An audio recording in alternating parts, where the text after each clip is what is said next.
Hello student, welcome to my YouTube channel target with Punita Tiwari. तो आज जैसे कि आपको पता है कि हम अपने इस क्रैश कोर्स की सीरीज में लाइट का फर्स्ट पार्ट रिफ्लेक्शन पढ़ रहे थे।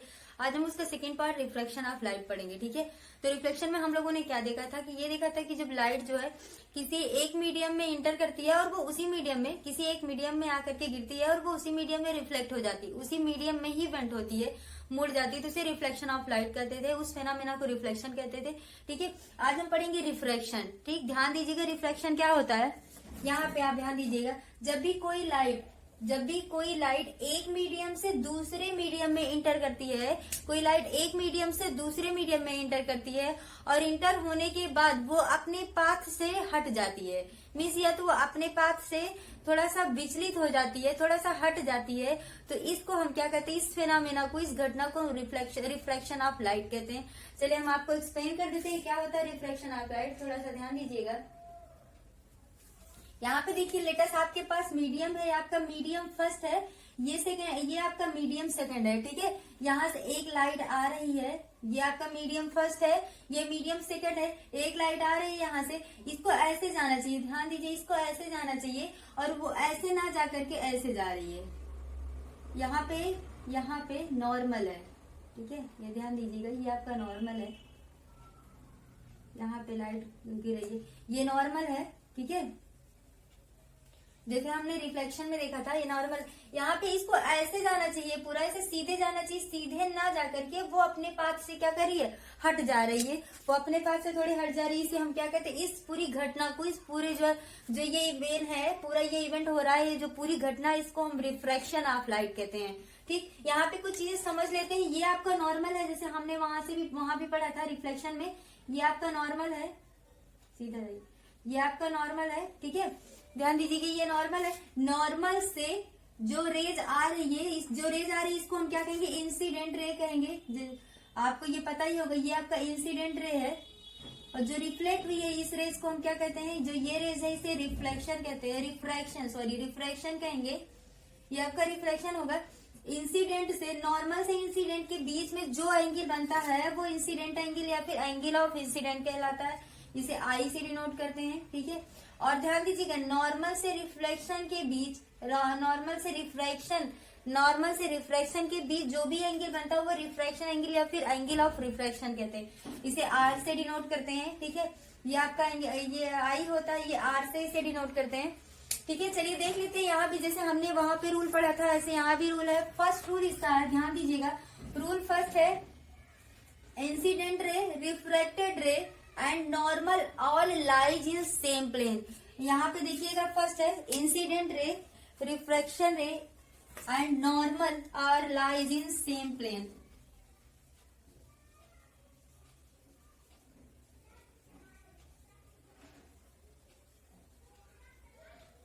Refraction and normal all lies in same plane, okay. तो ये सब क्या होंगे, एक ही प्लेन में होंगे, इंसिडेंट रे, रिफ्रैक्शन और ये नॉर्मल एक ही प्लेन में होंगे। सेकेंड रूल इसका आता है स्नेल्स रूल कहते हैं। जो इसका सेकेंड रूल है उसे हम स्नेल्स रूल कहते हैं, वो भी देख लीजिए। यहाँ पे जो स्नेल्स रूल होता है, आपका स्नेल्स रूल है, यहाँ पे देखिए, ध्यान दीजिएगा, जो स्नेल्स रूल होता है वो कहता है कि लेटस, ये आपका रिफ्लेक्टिव इंडेक्स, अभी आपको कुछ और बताना था, इसके मीडियम बताने हैं आपको। हाँ, यहाँ पे एक चीज और देख लीजिए, मीडियम, थोड़ा सा यहाँ पे देख लीजिए, मीडियम होता है, ये M1 मीडियम है, ये M2 मीडियम है। मीडियम भी टू टाइप के आपके होते हैं, एक रेयरर होता है, ठीक है, आपका रेयरर मीडियम होता है, सेकेंड आपका डेंसर है, आपका डेंसर मीडियम होता है। रेयर मीडियम में क्या होता है, जहां पे एयर पार्टिकल ना हो या फिर बहुत कम हो। डेंसर वो होता है जहां पे एयर पार्टिकल बहुत ज्यादा हो, जहां पे स्पीड ऑफ लाइट बहुत कम होती है। ठीक है, जहां की लाइट स्पीड जो है कम होती है वो डेंसर होते हैं, क्योंकि डेंसर मीडियम में, ऐसा मीडियम जहां एयर के छोटे छोटे बहुत सारे पार्टिकल होते हैं, और जब बहुत सारे पार्टिकल होगी तो वहां एयर एंट्री नहीं कर पाता, और जब एयर एंट्री कर तो पाता है, वहां इंटर करता है, लेकिन क्या वो चल पाएगा एक रेज में, एक सीधी रेज में, या फिर आसानी से इजियर वे में जा पाएगा? तो नहीं जा पाता, वो अपने पाथ से हट जाता है, वो नहीं जा पाता। ऐसे मीडियम को हम डेंसर कहते हैं। और जहां पे आसानी से चला जाता है वो मीडियम क्या होता है? रेयरर होता है। तो यहाँ पे ध्यान दीजिएगा, डेंसर मीडियम में क्या होता है? डेंसर मीडियम में एयर जल्दी पास कर, सॉरी, एयर जो है जल्दी पास नहीं कर पाती, रेयरर मीडियम में एयर क्या करती है? जल्दी पास कर जाती है। ठीक है, आगे देखते हैं आपका स्नेल्स रूल, और भी कुछ है। चलिए तो स्नेल्स रूल देखते हैं। स्नेल्स रूल होता है आपका the ratio of incidence angle is equal to the ratio of refracted angle. यहाँ पे होता है ratio of incident angle is equal to the ratio of refracted angle, या फिर हम कह सकते हैं साइन आई अपॉन होगा साइन आर इक्वल टू, ये आपका क्या है? कांस्टेंट है। अभी इसको हम अच्छे से पूरा डिराइव करेंगे। ठीक है, अभी इसको करेंगे, लेकिन इससे पहले कुछ चीजें जान लेते हैं। यहाँ पे डेंसर और रेयरर का कुछ वो है, जान लेते हैं कैसे किया जाएगा, नहीं तो यही प्रॉब्लम होती है, आप नहीं कर पाते हैं। ठीक है, तो चलिए देखते हैं। यहाँ पे आपका आता है मीडियम, ध्यान दीजिएगा, आता है मीडियम। मीडियम में दो मीडियम होते हैं। फर्स्ट तो आपका होता है डेंसर, और एक होता है आपका रेयरर मीडियम। ठीक है, एक होता है डेंसर, सेकेंड होता है आपका रेयरर मीडियम।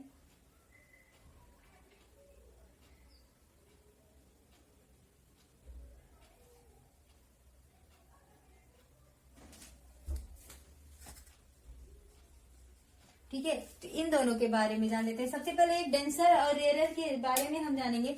डेंसर क्या है? ऐसा प्लेस या फिर ऐसा मीडियम जहां पर एयर पार्टिकल ज्यादा होगा, मीन्स एयर जो है जब लाइट है वो एंट्री नहीं वो ज्यादा तेजी से नहीं इंटर कर पाती। इसका मतलब वहां पे क्या होगा? जो ज्यादा तेजी से इंटर नहीं कर पाएगी तो क्या होगा? जिसकी ऑप्टिकल डेंसिटी हाई होती है, मतलब जिसका प्रकाशीय घनत्व ज्यादा होता है, उसका जो स्पीड ऑफ लाइट होता है, जिस मीडियम की प्रकाशीय घनत्व मतलब ऑप्टिकल डेंसिटी हाई होती है, उसका जो स्पीड ऑफ लाइट होता है वो ऑलवेज क्या होता है? लो होता है। ध्यान दीजिएगा, जिसकी ऑप्टिकल डेंसिटी हाई होती है उसकी जो स्पीड ऑफ लाइट है ना, वो जो स्पीड ऑफ लाइट है वो ऑलवेज क्या होगी? लो होगी। क्यों? क्योंकि ऑप्टिकल डेंसिटी हाई होने का मतलब क्या है कि जहां पे पार्टिकल ज्यादा होंगे वहां की ऑप्टिकल डेंसिटी हाई होगी, और जो ऑप्टिकल डेंसिटी हाई होगी इसका मतलब क्या है कि जो लाइट है वो ज्यादा तेजी से मूव नहीं कर पाती है, और जब मूव नहीं कर पाएगी तो उसकी स्पीड क्या होगी? लेस हो जाएगी, कम हो जाएगी। और जिसकी ऑप्टिकल डेंसिटी लो होगी, उसकी स्पीड ऑफ लाइट क्या होगी? वो हाई होगी। ठीक है, मतलब कि ऐसा प्लेस या फिर ऐसा मीडियम जहां पे पार्टिकल बहुत कम हो, या फिर बहुत दूर दूर हो, या फिर ना हो, तो वहां पे क्या होगी? ऑप्टिकल डेंसिटी लो होगी, और फिर वहां लाइट को चलने में कोई प्रॉब्लम ही नहीं होगा, इसलिए लाइट बहुत तेजी के साथ मूव कर जाएगी। अब आते हैं, ध्यान दीजिएगा, अगर लाइट जो है वो रेयरर टू डेंसर या डेंसर टू रेयरर जाती है तो क्या होता है, इसको हम अच्छे से लर्न कर लेते हैं। अगर आपका ये दो मीडियम है, ठीक है, टू मीडियम है, मान लीजिए आपका रेयरर है, ये आपका डेंसर है, मीडियम है आपका, ये आपका रेयरर है और ये डेंसर है। तो जब रेयरर से डेंसर में एंट्री करेगी, ध्यान दीजिए ये कोई इंसिडेंट रे है, वो रेयरर से क्या कर रही है? डेंसर में एंट्री कर रही है, तो उसको ऐसे पूरा जाना चाहिए सीधे। ये आपका नॉर्मल है,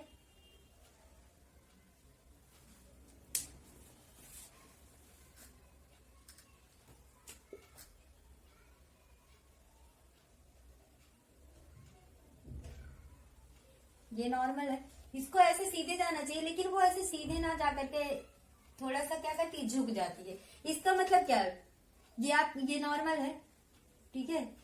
जब कोई भी रेज रेयरर मतलब जो खाली प्लेस से होकर के आती है, और जैसे वो दूसरे मीडियम में इंटर करती है, यानी डेंसर में इंटर करती है, तो वो इस नॉर्मल की तरफ झुक जाती है, मतलब बेंड टुवर्ड द नॉर्मल। ये क्या करेगी? नॉर्मल की तरफ झुक जाएगी। क्यों? क्योंकि यहाँ पे एयर के पार्टिकल बहुत ज्यादा है, ये बहुत डेंस मीडियम है, और लाइट अपने रेज में सीधे नहीं चल पाती, मतलब लाइट एक स्ट्रेट लाइन में नहीं चल पाती, इसलिए ये नॉर्मल की तरफ थोड़ी क्या करती है? झुक जाती है। ध्यान दीजिएगा, रेयरर टू डेंसर ये क्या करेगी? ये जो रिफ्रैक्टेड रेज होती है हमेशा नॉर्मल की तरफ बेंट हो जाती है। ठीक, अगर यहाँ पे ये कहा जाए आपसे कि मान लीजिए कि कोई रेज है, ठीक है, कोई रेज है जो कि डेंसर टू रेयरर चल रही है, ठीक है, कोई रेज है जो डेंसर टू रेयरर चल रही है, ऐसे ही ध्यान दीजिएगा। ये टू मीडियम है, ये डेंसर आपका है, ये रेयरर मीडियम है, डेंसर से मीडियम चल रही है, तो क्या करेगी, ये इंसिडेंट रेज आएगी। ठीक है, इसको पूरा ऐसे जाना चाहिए, ऐसे जाना चाहिए। यहाँ पे हम नॉर्मल डिराइव कर लेते हैं, नॉर्मल रेज है, ये नॉर्मल है। ठीक है, इसको पूरा ऐसे जाना चाहिए, ऐसे जाना चाहिए। ये ऐसे ना जाकर के क्या करती है, थोड़ा सा हट जाती है। इसका मतलब क्या होता है कि कोई भी रेज अगर डेंसर से रेयरर में आएगी, उस कंडीशन में ये हमेशा क्या करेगी, इस अभिलंब मतलब इस नॉर्मल से दूर हटने की कोशिश करती है। ठीक है, अगर डेंसर से रेयरर में आ रही है तो हमेशा इससे दूर हटने की कोशिश करेगी। अगर रेयरर से डेंसर में आ रही है तो ये टूवर्ड नॉर्मल होगी, अगर रेयरर से डेंसर में आएगी तो ये टूवर्ड नॉर्मल होगी, अगर डेंसर से रेयरर में आएगी तो ये क्या होगी, जो है अवे फ्रॉम नॉर्मल होगी, ये नॉर्मल से अवे होगा, दूर हटेगा। अब चलिए नेक्स्ट अपना जो टॉपिक है वो है रिफ्रैक्टिव इंडेक्स। ध्यान दीजिए रिफ्रैक्टिव इंडेक्स क्या होता है। रिफ्रैक्टिव इंडेक्स इसे हिंदी में कहते हैं अपवर्तनांक। ये बताता है, रिफ्रैक्टिव इंडेक्स ये दर्शाता है, यह बताता है कि कोई भी स्पीड ऑफ लाइट, कोई भी लाइट किसी भी मीडियम में कितनी तेजी से मूव कर रही है, कितनी तेजी से चल रही है। मतलब it shows the speed of light in any medium, किसी भी मीडियम की स्पीड ऑफ लाइट को शो करती है। ध्यान दीजिए, ये जो होती है, जो रिफ्रैक्टिव इंडेक्स होता है, ये हमेशा ऑप्टिकल डेंसिटी की इनवर्स, ऑप्टिकल डेंसिटी की डायरेक्टली प्रोपोर्शनल और स्पीड ऑफ लाइट की इनवर्सली प्रोपोर्शनल होती है। तो एक चीज देख लेते हैं, अगर किसी की ऑप्टिकल डेंसिटी हाई है तो उसकी स्पीड ऑफ लाइट हम जानते थे ऑलवेज लेस होती है। ठीक है, अगर ऑप्टिकल डेंसिटी हाई है तो स्पीड ऑफ लाइट ऑलवेज क्या होती थी, लेस होती थी। और यहाँ पे अगर स्पीड ऑफ डेंसिटी हाई है तो इसकी रिफ्रैक्टिव इंडेक्स भी क्या होगा, हाई होगा। जैसे हमने आपको बताया कि जो रिफ्रैक्टिव इंडेक्स होता है ऑलवेज ऑप्टिकल डेंसिटी की डायरेक्टली प्रोपोर्शनल होती है। अगर ऑप्टिकल डेंसिटी बढ़ेगी तो रिफ्रैक्टिव इंडेक्स भी साथ साथ बढ़ेगा। ठीक है, अगर ऑप्टिकल डेंसिटी लो होती है, किसी भी मीडियम में ऑप्टिकल डेंसिटी लो कब होगी, जब उसमें पार्टिकल बहुत लेस होंगे या बहुत दूर दूर होंगे। तो ऑप्टिकल डेंसिटी जब लो होगी तो जो स्पीड ऑफ लाइट है वो ऑलवेज क्या होगी, बढ़ेगी। अगर स्पीड ऑफ लाइट बढ़ेगी तो उसकी जो रिफ्रैक्टिव इंडेक्स होगा वो क्या होगा, कम हो जाएगा।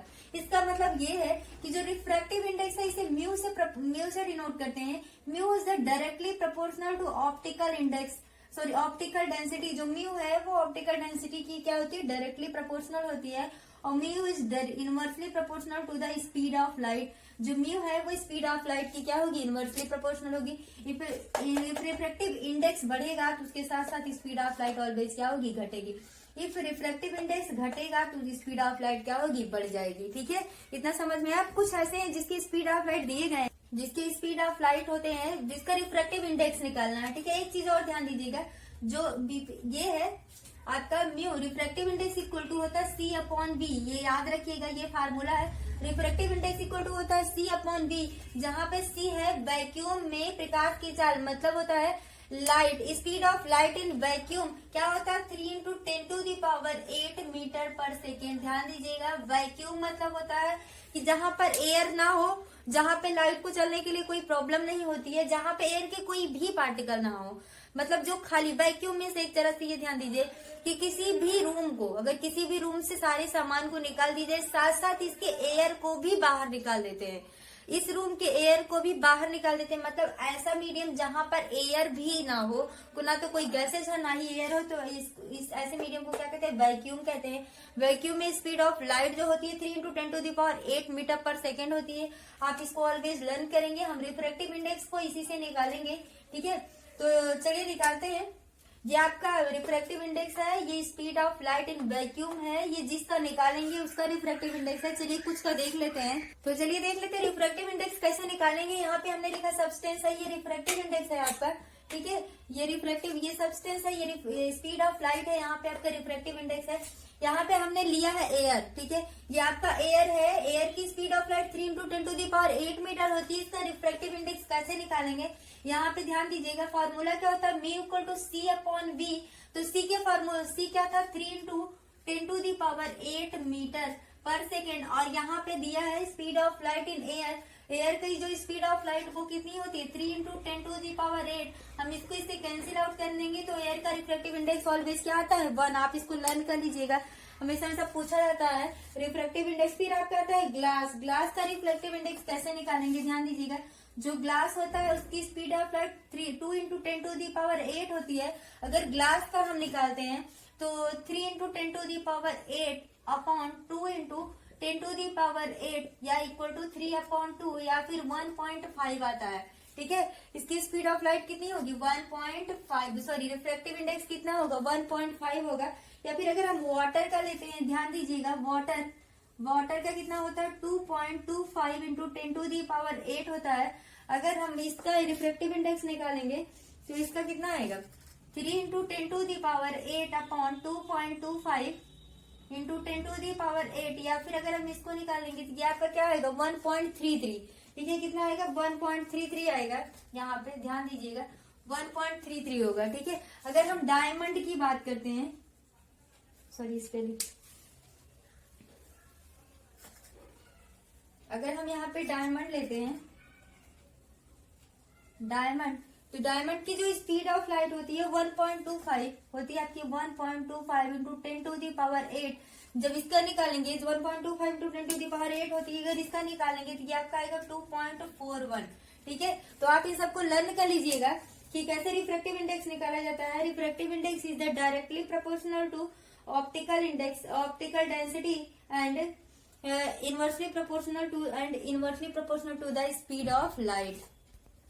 चलिए, तो अगर हम इसके क्रिटिकल एंगल की बात करते हैं, आगे चलते हैं क्रिटिकल एंगल देखते हैं। तो क्रिटिकल एंगल को हम किससे निकालेंगे, क्रिटिकल एंगल को हम स्नेल्स लॉ से निकालेंगे। ठीक है, जो स्नेल्स लॉ है उसी से हम क्रिटिकल एंगल निकालेंगे। ध्यान दीजिएगा एक बार स्नेल्स लॉ का रूल आपको बताया गया था, अभी आपको मैंने बताया था कि अगर कोई भी रेज है, ठीक है, वो एक मीडियम से दूसरे मीडियम में इंटर करती है तो वो अपने पाथ से, मतलब वो एक मीडियम से दूसरे मीडियम में जब वो एंटर करेगी तो वो अपने पाथ से क्या करेगी, थोड़ा सा हट जाएगी, चाहे वो जो है टुवर्ड द नॉर्मल आए या फिर अवे द नॉर्मल जाए। ये दो ही कंडीशन होगा। लेटस वो जिस मीडियम से आ रही है, ठीक है, मान लो ये मीडियम है M1 है, ये M2 है, ये जिस मीडियम से आ रही है इसको ऐसे सीधा जाना चाहिए, ये सीधा ना जाकर के थोड़ा सा क्या कर रही है, झुक जा रही है, ये नॉर्मल है। एक मिनट रुकिए,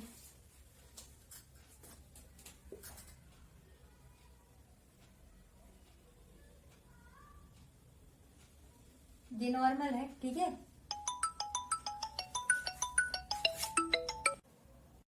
ठीक है, तो देखिए ध्यान दीजिएगा, ये आपका रिफ्रैक्टिव एंगल है, सॉरी इंसिडेंट एंगल है, ये क्या है रिफ्रैक्टिव एंगल है, ये आपका μ1 में है, ये रिफ्रैक्टिव इंडेक्स μ1 रिफ्रैक्टिव इंडेक्स है, ये μ2 है। ठीक है, मान लीजिए तो हम क्या करते हैं इंसिडेंस लॉ से μ1 साइन I इक्वल टू हो जाएगा μ2 साइन R।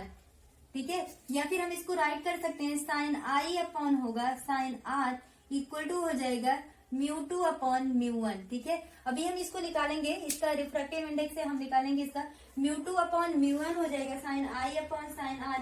या फिर हम ये कह सकते हैं कि ये आपका क्या होगा, एक तरह से कांस्टेंट होगा, ये बदलता नहीं है। ठीक है, ये आपका क्या होता है, कांस्टेंट होता है। ठीक, अब यहाँ पे एक चीज बहुत ध्यान से समझिएगा, आता है आपका क्रिटिकल एंगल।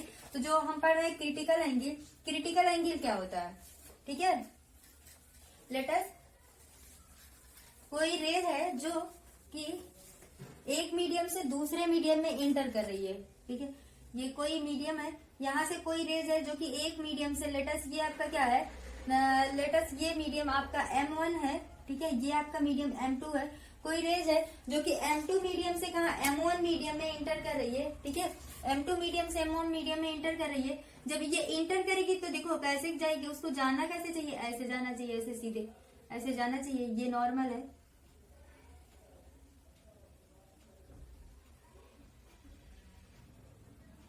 ठीक है, इसको ऐसे जाना चाहिए, लेकिन क्या करेगी, क्या पूरा वो ऐसे जा रही है, नहीं ऐसे नहीं जा रही है, ये थोड़ा सा क्या करेगी, अपने इस पाथ से हट जाती है। ठीक, ये इंसिडेंट रे है, रिफ्लेक्टिव, ये पूरा ऐसे नहीं जाकर के अपने पाथ से हट जाएगी। जैसे जैसे यहाँ पे हम एंगल बढ़ाते जाएंगे, यहाँ पे हम इसको बढ़ाते जाएंगे, ये धीरे धीरे क्या करेगी, इधर ऐसे झुकती चली जाएगी। एक कंडीशन ये आएगा कि जब हम इसको थोड़ा दूर कर देंगे, इसको बढ़ा देंगे, तो ये क्या करेगी, इसी पे एकदम लाइज हो जाएगी, ये 90 डिग्री पे आके एकदम मुड़ जाएगी, लाइज हो जाएगी, 90 डिग्री पे पड़ जाएगी। उस कंडीशन पे ये पूरा कितने डिग्री का हो जाएगा, 90 डिग्री का। ये आपका 90 हो जाएगा पूरा, ये आपका पूरा 90 डिग्री पे बन जाएगा। ठीक है, उस कंडीशन को, उसी कंडीशन को हम क्या कहते हैं, रिफ्रैक्टिव क्रिटिकल एंगल। मीन्स जिस इंसिडेंट के एंगल के कारण जो उसका रिफ्रैक्टिव एंगल है वो 90 डिग्री हो रहा है, इसी को हम क्या कहते हैं, क्रिटिकल एंगल। जिस एंगल के कारण जिस इंसिडेंट एंगल के कारण रिफ्रैक्टिव एंगल 90 डिग्री हो रहा है, उसी को हम क्या कहेंगे, क्रिटिकल एंगल कहेंगे। लेटेस्ट यहाँ पे देखिए, आपसे पूछा जाएगा कि इसका क्रिटिकल एंगल क्या होगा, तो हम अभी आपको बता रहे हैं, ध्यान दीजिएगा। लेटेस्ट हम मान लेते कि इसका क्रिटिकल एंगल 24 है, 24 है, यानी ये 24 डिग्री पे 90 डिग्री पर लाइज हो रहा है। और आपने कितनी बार जो है इसको कराया है, आपने इसको 20 बार कराया, सॉरी आपने इसको 50 बार कराया। ठीक है, 50 बार रेज आपने यहाँ से भेजा, तो वो उस कंडीशन पे क्या होगा, देखिए इसी मीडियम में क्या होगा, वापस आना शुरू हो जाएगा। इसी मीडियम में क्या होगा, फिर से ये वापस आना शुरू हो जाएगा। ठीक है, जब हम इसको बढ़ाते जाएंगे, हम इंसिडेंट एंगल को बढ़ाते जाएंगे, तो धीरे धीरे एक ऐसी कंडीशन आएगी कि जो रिफ्रैक्टिव एंगल है वो उसी मीडियम पर लाइज हो जाएगी, और कुछ देर बाद वो उसी मीडियम में रिफ्रैक्ट होने लगी, मतलब उसी मीडियम में वो रिटर्न होने लगती है। तो इसी एंगल को क्या कहते हैं, एंगल ऑफ क्रिटिकल एंगल। इसी एंगल को हम क्या कहेंगे, क्रिटिकल एंगल कहेंगे। और क्रिटिकल एंगल को हम निकालते भी हैं, ध्यान दीजिएगा कैसे निकालेंगे।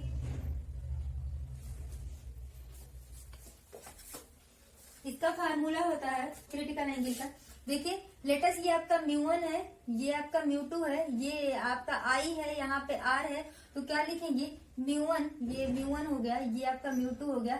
लिखेंगे μ1 साइन I इक्वल टू होता है μ2 साइन R।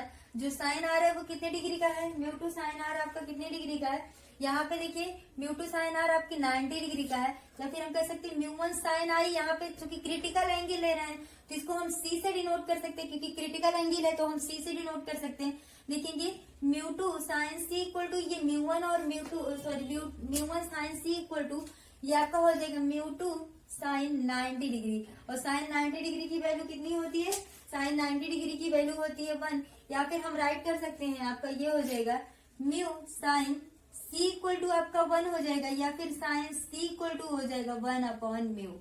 ठीक है, इसको हमेशा लर्न रख करिएगा, साइन C इक्वल टू क्या हो जाएगा 1 अपॉन म्यू, इसकी वैल्यू क्या हो, कांस्टेंट हो। ठीक है, μ2 की वैल्यू क्या हो, कांस्टेंट हो। ठीक है, यहाँ पे रिफ्रैक्टिव इंडेक्स μ1 का दिया गया है आपको, गिवन दैट हो 1 हो, तो उस कंडीशन पे हम इसको कर सकते हैं। ठीक है, चलिए कुछ चीजें हैं जो हम को लर्न करना पड़ेगा, क्योंकि क्रिटिकल एंगल हम जल्दी नहीं निकाल सकते, इसलिए क्रिटिकल एंगल को हमें लर्न करना पड़ता है। ठीक है, ध्यान दीजिएगा, क्रिटिकल एंगल है कुछ का, आप लर्न कर लीजिएगा। डायमंड का जो रिफ्रैक्टिव इंडेक्स होता है 2.4 है, क्रिटिकल एंगल 24 डिग्री होता है।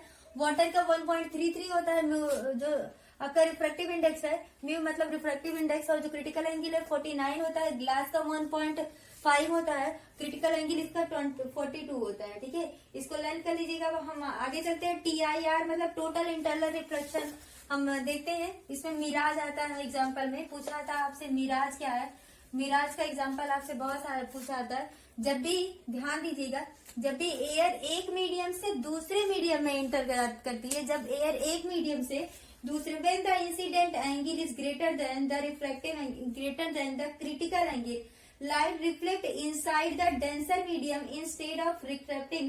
This phenomena is known as, इस phenomena को हम क्या कहते हैं, तो टोटल इंटरनल रिफ्लेक्शन। ध्यान दीजिएगा, जब ऑप्टन कोण जो होता है, जो इंसिडेंट एंगल होता है वो क्रिटिकल एंगल से अधिक होता है। जब इंसिडेंट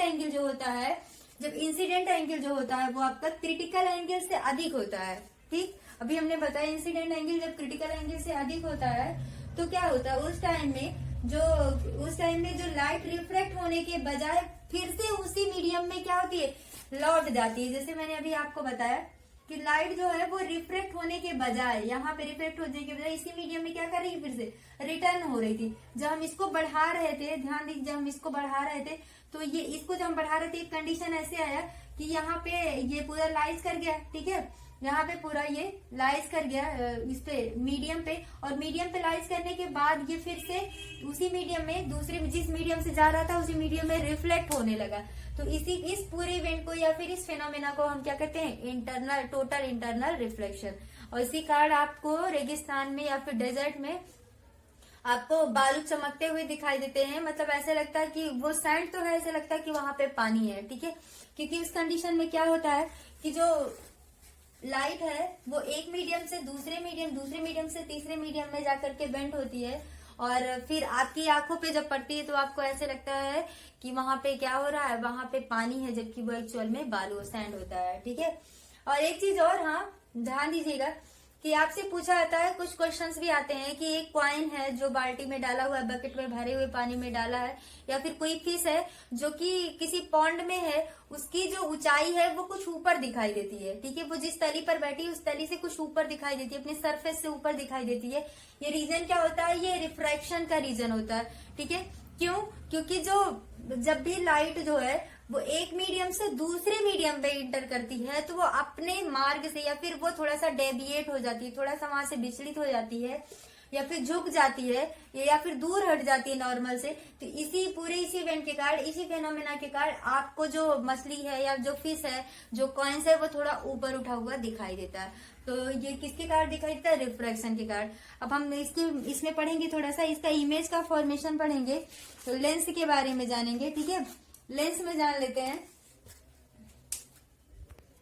तो चलिए देखते हैं लेंस। ये आपका होता है कॉन्वेक्स लेंस, ठीक है, इसे कन्वर्जिंग लेंस भी कहते हैं। आपका होता है कॉनकेव लेंस, जिसे हम डाइवर्जिंग लेंस भी कहते हैं। ध्यान दीजिएगा, जैसे हमने मिरर में पढ़ा था, सेम कुछ चीजें वैसा ही है।